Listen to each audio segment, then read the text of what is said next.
Bonjour chers élèves de CM1. Alors je vais résoudre en même temps que vous l'activité 2 bleue de la page 88. Je le fais en même temps que vous parce que c'est un préalable à la division posée que nous verrons ensuite et que je voudrais être sûr que vous compreniez bien l'utilisation de ce tableau qu'on appelle un tableau de partage que vous réutiliserez après tout seul sur l'exercice 3.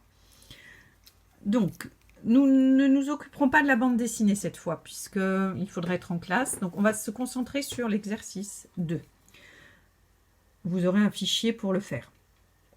En t'aidant des billets et du tableau des partages, donc ce tableau-là vierge, calcule 586 divisé par 4.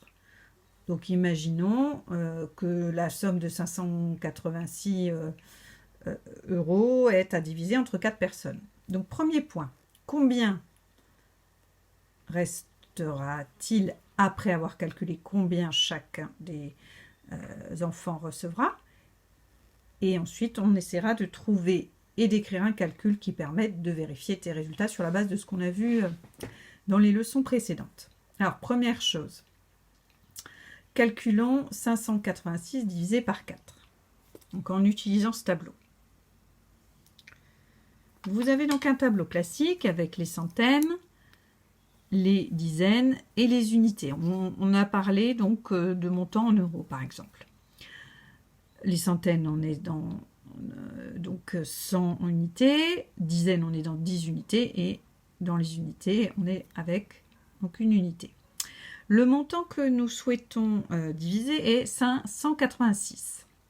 Alors déjà, réfléchissons. Si nous devons partager en 4, chacun obtient, on va partir de la colonne des centaines. On va donc obtenir un billet de 100 chacun. On va pouvoir compléter ici un billet par personne. Ça, c'est la ligne par personne. C'est ce qu'on cherche à obtenir. Donc, combien est-ce qu'il nous reste de billets ? Donc, on est 4 à se le partager. Donc, il va nous rester un billet de 100.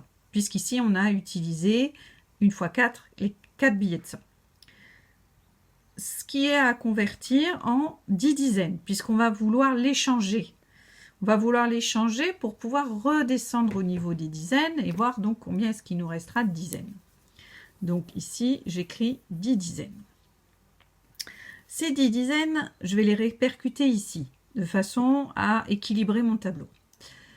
C'est donc ici que je réécrirai le nombre 10. Donc, le nombre 10 que vous avez écrit ici, vous le réécrivez là.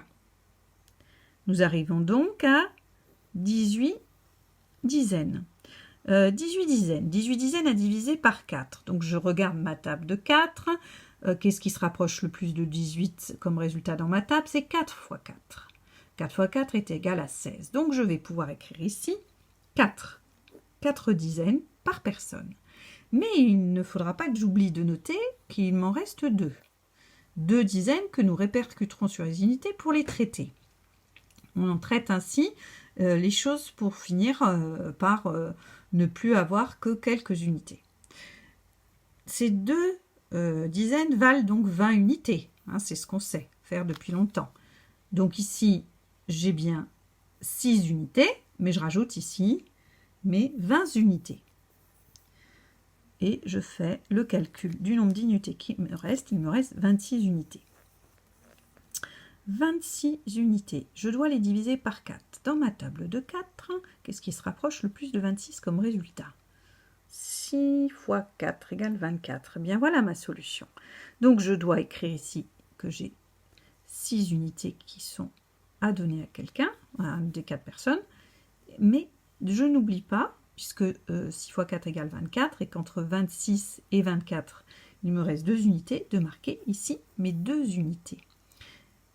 Et voici où on retrouve du vocabulaire que vous avez rencontré. Ici, nous avons noté le reste.